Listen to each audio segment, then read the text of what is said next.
Well, we say all this because our third slime show of the week is Quiet on Set. This thing leaked. Yeah, sorry to bring you in for the downer, Amanda. I don't know if you had a chance to catch any of this.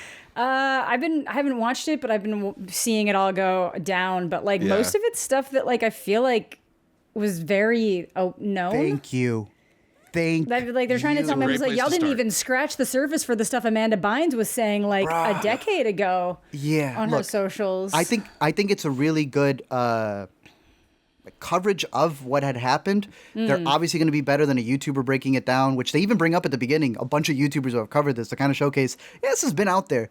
They have the ability to get those interviews, and some of these interviews are really crazy. There's stuff in there that you like hear their personal anecdotes, especially when it's like a mother and a child and how they like rift it apart. There's some stuff in there that you hear and you're like, wow, that is gutting. Things that we didn't know before. Yeah.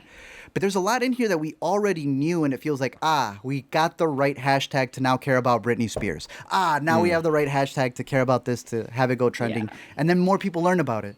My one critique here, is this not compiling in 4 episodes all the crazy stuff that Nickelodeon did? There are elements in this where they're really clever in what they censor to make it sound worse. Yeah. There's like, they'll show you disgusting things, but then they'll censor cum when someone's saying it. And it's like, wow, you're not censoring other words. And it's like, because it adds this element to it that makes it sound worse. They'll tell you that these things that they did were really disgusting, and then they'll cut to the greatest restored footage of those pranks, of these feet things, of Ariana doing these things. Oh, yeah, like the weird stuff. Yeah. That's where it gets a little weird, but I don't know if you guys have heard anything else about it. I know Zach was able to catch the whole thing. The fallout after has been kind of interesting, seeing how like some kids like were on sets where it didn't happen, and then them just the way they were reacting. So like the Ned's declassified kids, and I'm like, Nasty you can't. Work. They've Nasty been going. Work.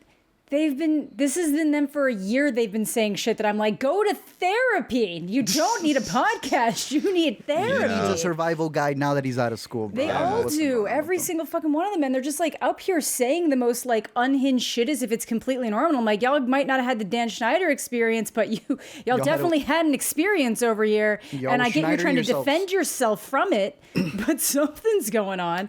So now they're all doing weird things. And it's also kind of making people ignore the fact that like Drake did get charged with like grooming an underage girl, and everybody's just like backing off that now. And it's like, I get he was a victim, and we can be very horrified for the stuff that happened to him as a victim, but we don't just say he's the good guy all along. And like, he had to flee the country, or he chose to. Yeah. So Art, I think you only saw the first 2. Yeah, and right that's when Drake came out. They teased the Drake interview. I'm waiting on 2 Drake drops at the moment, Zach. But yeah, so then they get into the Drake interview, and obviously it's like it's harrowing and it's powerful to get the testimony, but then they sort of like try to like sneak in all that stuff, all the allegations about him in the end, and they kind of let him sort of like tamp it down and minimize it, and that didn't sit right with me in a documentary that's about all of this other abuse. Yeah. That all being said, like it is like, I think it's sort of what you guys are saying, that these are stories that have been out there, and if you are particularly online, you've probably come across some of them, but it is like a pretty interesting kind of like entry point for people who maybe haven't heard it or prefer to take in the information in this kind of medium. It does a good job of, I think, showing the ways in which it's sort of like a culture of neglect, and it's beyond just like a couple bad actors, but sort of the lack of accountability stems from the people who are on top, right? But it is, in a sense, exploitive too. And I don't know, right? There's times where I'm watching it where I'm wondering if the line was drawn in the appropriate place.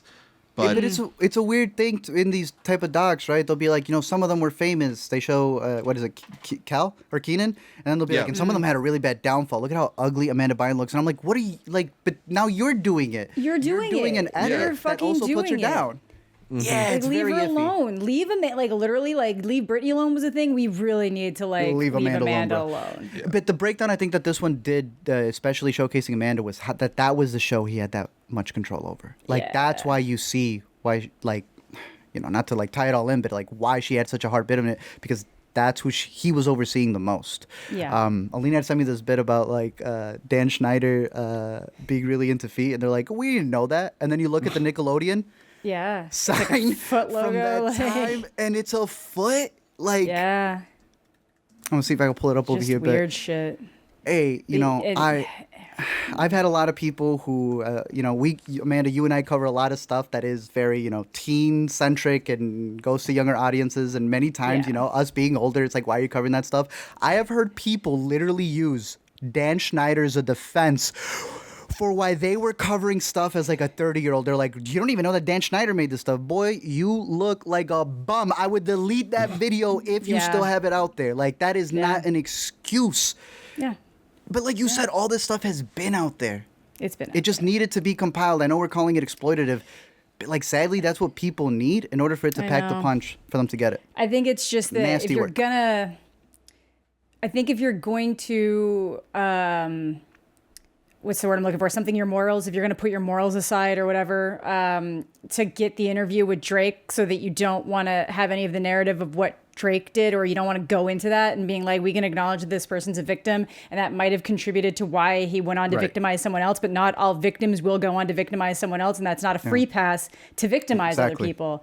But Yeah. they don't want to mention it because they got the interview, and that kind of pulls so much together. So Yeah, it's the cliffhanger in episode 2.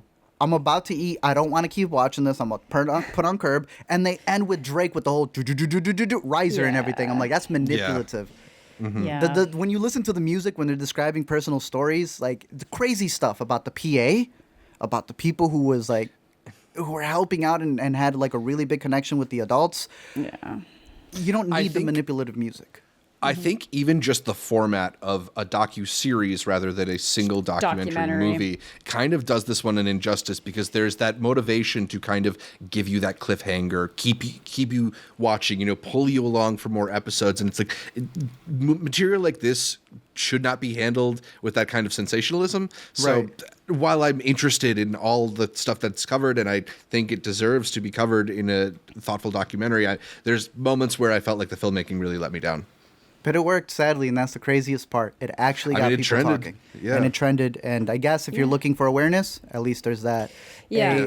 Hey, Ewan, I'm so sorry. I know your podcast is also called Quiet Outside. Just take a rough it. Take one. the win. Terrible, Take the bro. win. Take the win. Oh, Do a tie-in. Do a tie-in episode. Just shift your podcast to being entirely about exploitation of Yeah, minors. talk about the Alex Winters podcast, which is now actually Oh, finally geez. getting attention. Like that didn't get. really?